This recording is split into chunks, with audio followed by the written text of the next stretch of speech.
Kamareddy BC డిక్లరేషన్కు Congress ప్రభుత్వం కట్టుబడి ఉందని మంత్రి సీతక్క తెలిపారు. కామారెడ్డి కలెక్టరేట్ కార్యాలయంలో అధికారులతో మంత్రి సీతక్క సమీక్షించారు.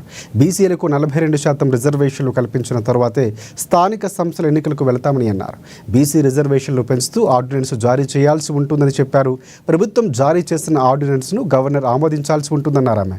ఆర్డినెన్స్కు కేంద్ర ప్రభుత్వం మద్దతు అవసరం ఉంటుందని సీతక్క వివరించారు.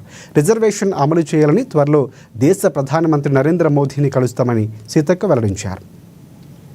అంతా మరి ఆర్డినెన్స్ రావాలి, తర్వాత గవర్నర్ గారి ఆమోదం కోసం పంపాలి.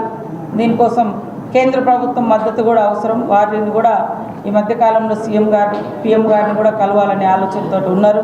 మేము 100% 42% రిజర్వేషన్ బీసీ వర్గాలకు ఇవ్వాలనేటువంటి లక్ష్యంతో చేస్తున్నాం. కాబట్టి ఖచ్చితంగా కేంద్ర ప్రభుత్వం కూడా సహకరించాలని, అదేవిధంగా గవర్నర్ గారు కూడా మేము పంపేటువంటి ఆర్డినెన్స్ను ఆమోదించాలని మేమందరం ఆశిస్తున్నాం. మీరు కూడా ఆశించండి.